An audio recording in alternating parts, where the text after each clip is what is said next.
The annual company gala was a glittering affair held in a sleek downtown hotel ballroom, all chandeliers and champagne. My husband, David, had worked for the tech firm for a decade, climbing to senior engineer through grit and late nights. I sat at our table, proud in my navy dress, watching him mingle with colleagues. The CEO, Richard, a man known for his charm and sharp tongue, took the stage for his speech. David had warned me about Richard's ego, but nothing prepared me for what came next. Richard began with the usual remarks, praising company growth and tossing around buzzwords like innovation. Then his tone shifted, his smile turning sly. "Some of you think you're indispensable," he said, his eyes locking onto David. "Like our friend David, who believes his little projects keep this company afloat." The room chuckled, but it was uneasy, the air tightening. He mocked David's latest software fix, calling it cute and overhyped, implying David was coasting on outdated skills. My heart raced. This wasn't a roast, it was a public humiliation. David sat beside me, his face unreadable, but I saw his jaw tighten. The laughter faded, eyes drifting toward him, waiting for him to shrink. Richard, enjoying himself, kept going, suggesting David's team was carrying him. I squeezed David's hand under the table, furious, but he didn't flinch. Instead, he stood, his movements slow and deliberate, and the room fell silent. Every eye fixed on him. "Richard," David said, his voice cold, cutting through the quiet like ice.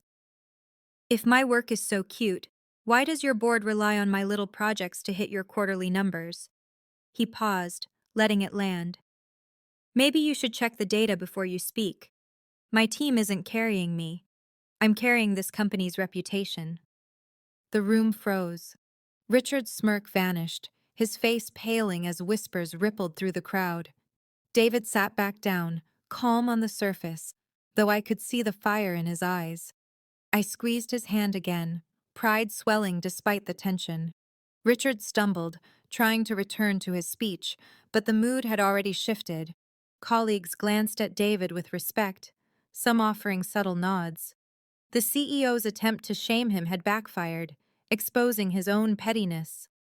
I leaned in and whispered, "You're incredible." David smiled slightly, but I knew he felt the weight of the moment. After the gala, coworkers approached him quietly, offering support. "About time someone called him out," one said. Another mentioned Richard's habit of targeting anyone he saw as a threat. David's work, his late nights fixing code, his mentoring of younger engineers had always mattered, but he never bragged. Richard's attack felt personal, likely stirred by David pushing back in a recent meeting. But David's response had been precise and undeniable. At home, he grew quiet as the adrenaline faded. "I didn't want to do that," he said, staring into his coffee. I sat beside him and touched his arm. "You had to. He crossed the line." David nodded, admitting the sting of Richard's words and the doubt they tried to plant. I reminded him of his value, not just to the company, but to me, to us. His icy reply hadn't only silenced the room, it reclaimed his worth. The following week, whispers spread at work. Richard's authority took a hit. The board, hearing about the gala, questioned his leadership. David's team rallied around him, their loyalty stronger than ever. He didn't gloat, he simply kept working, focused and steady. But I noticed a change. He spoke up more in meetings, his confidence sharper, no longer dulled by Richard's shadow. One evening, while we cooked dinner, David laughed, a sound I hadn't heard in weeks. "You know, I almost thanked Richard," he said. "That stunt made me realize I'm done playing small." I grinned and kissed his cheek. The CEO's attempt to humiliate him had backfired completely, not because David fought dirty, but because he spoke truth. His words, cold and precise, stunned the room into silence and reminded everyone, including himself, who he truly was. Our marriage felt stronger after that night. David's stand wasn't only for him, it was for us, for the life we'd built through his quiet strength.